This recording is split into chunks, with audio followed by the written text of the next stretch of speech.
Welcome to the Center for RNA Research. We are located at Seoul National University. Let me introduce Hye-Rim Lee, our research associate, who will guide you through our lab facility. Hi, I'm Hye-Rim Lee, working as a postdoc in the Center of RNA Research. Here, I'm going to introduce our lab facilities and equipment used in the team of RNA biochemistry and genomics. This is our main wet lab. We have total 13 research people in our team, and they are separated in 3 rooms.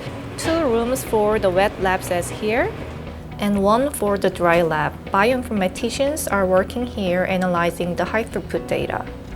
We have 2 culture rooms, and this cell culture room is designated as a biosafety level 2 facilities for studying pathogenic or infectious organisms. As a genomics team, we have our own sequencers. One is MySeq from Illumina, and the other is MGI-seq. Those 2 sequencers are used for the high-throughput sequencing of various RNAs to detect gene expression level and translation efficiency and protein binding sites, etc. Also, we combine biochemical approaches to elucidate the molecular mechanism of RNA regulations. Using high-performance liquid chromatography (HPLC), we purify proteins of interest by various column chromatographies.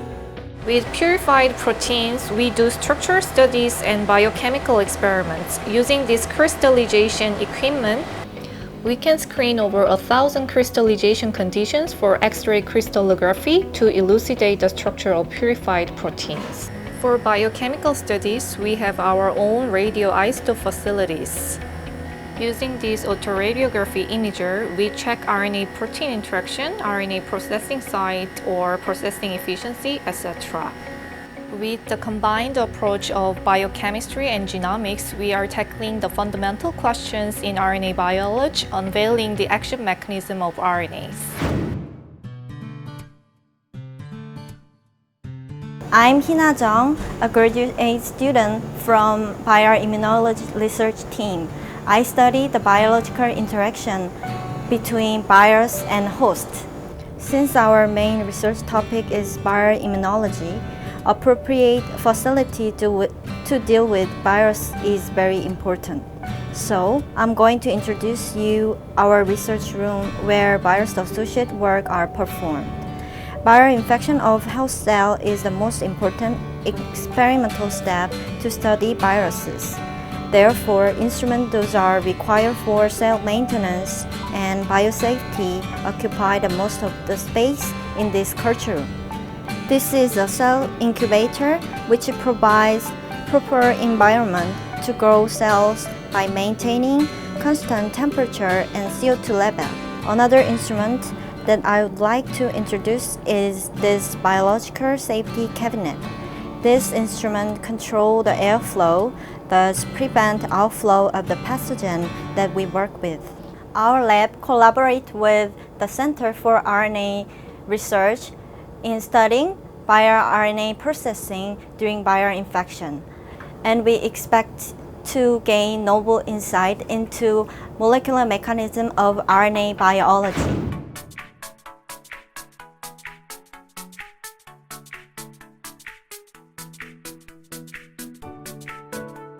Hi, I'm Jong-Woo Bae. I study RNA protein interactions in the molecular cell biology and proteomics team. Here, I'll briefly introduce you through the Proteomics Core. The facility mainly consists of 2 types of equipment, LC, which stands for liquid chromatography, and MS, which stands for mass spectrometry. These are utilized for bottom-up proteomics that identify peptides prepared from biological samples. The peptides are first injected into this LC, and this LC separates the peptides in different time windows using hydrophobicity gradients.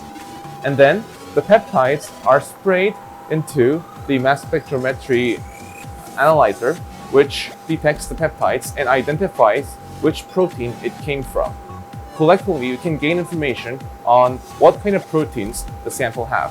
Here is the generated mass data. So you can see chromatograms of peptides and corresponding peptide peaks. You can identify peptides and proteins from this data. by using bioinformatic analysis tools. The Proteomics Core Facility has contributed to a wide variety of studies held in this research center. For example, identifying protein cofactors such as ERH as a part of the microprocessor complex, and unraveling protein RNA interactions by identifying RNA binding sites. In the near future, we not only plan to deepen our knowledge into RNA-protein interactions, but enlarge our experimental scope into other biological molecules and their interactions. Our studies will help dissect the molecular interactions in cells in order to challenge the complex interaction networks in modern biology. Hi, I'm Soy Kim from Molecular Regeneration team. I'm studying about the pathogenesis of musculoskeletal disease. To conduct behavioral assessment to test the degree of pain caused by osteoarthritis progression, we use the instrument which is called CATWalk, a pain analysis system. Animal walk through CATWalk and the instrument detects walking. As a result, CATWalk shows results of walking behavior of an animal. In our case, an animal is a mouse, which had been performed with knee surgery to mimic osteoarthritis. Since osteoarthritis is known to affect walking patterns of the mouse, CATWalk shows different walking patterns between normal and surgery-taken mouse. The green light lights up the CATWalk, and the cover illuminates orange light. CATWalk is originally covered with orange light, but orange light changes into green when pause press the stage. We release a mouse into entrance like this. Then a mouse starts to walk through the stage back and forth, and the camera records their walking as video. Then we analyze this video using programs. Computer software automatically classifies the runs, then we interpret the showing results. When the classification of footprint finishes, results come out automatically. CATWalk software shows 3D graphs which shows each pause intensities. Furthermore, the software calculates some parameters and shows results in table. Today, we only show one mouse running, but this instrument can do group statistics too. CATWalk can be used to present mouse behavior results in many studies.